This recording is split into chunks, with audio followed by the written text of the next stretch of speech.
The Force Unleashed, TFU for short, is one of the most popular and beloved Star Wars video games amongst EU fanboys. Also one of the best-selling Star Wars video games of all time.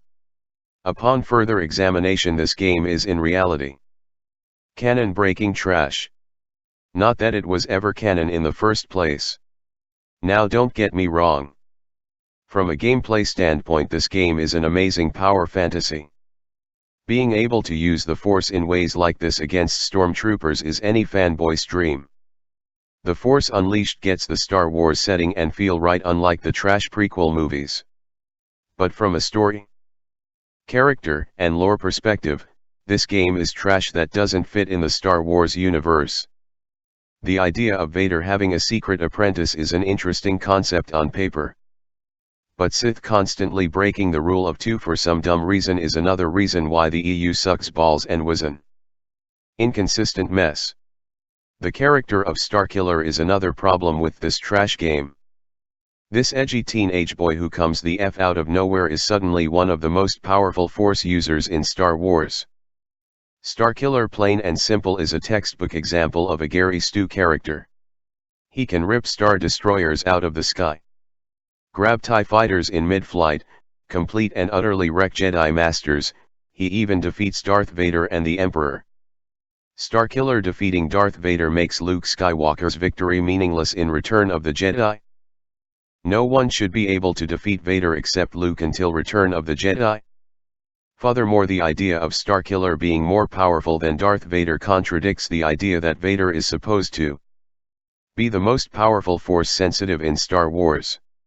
Even more ridiculous is the fact that Starkiller stomped and ragdolled the Emperor. The EU is well known for doing stupid OP Dragon Ball levels of shit. My god, this is Star Wars, not an anime cartoon. The romance in this game between Juno and Starkiller is beyond forced. Though to be fair, it is not as god-awful as the terribly written romance between Anakin and Padme in Attack of the Clones. In addition to the lore-breaking powers, this game also ignored the fact that Shaak Ti was killed by Anakin years before, at the end of the Clone Wars. The rebels already know about the Death Star in TFU, which makes no sense.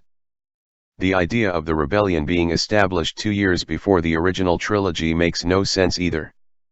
It's simply not enough time to build a rebellion strong enough to take on the Empire. Even more retarded and nonsensical is the very idea of the Rebel Alliance being the idea of Emperor Palpatine. It makes more sense and is much more simple for the rebellion being just a group of people who came together to stop an evil empire than some convoluted scheme from the Emperor to gather his enemies and destroy them. This is the reason why Star Wars Rebels is a far superior depiction of the formation of the Rebel Alliance and much more closer to George Lucas's vision than The Force Unleashed. So in conclusion, much like the rest of the EU, The Force Unleashed feels like LucasArts had copied fan fiction and made a game out of it. Forget this piece of EU trash and instead watch Star Wars Rebels for a far superior depiction of the Rebels' formation. Play Fallen Order for a more grounded, realistic, and actually canon Star Wars Jedi game. Just accept the truth but hurt EU fanboys.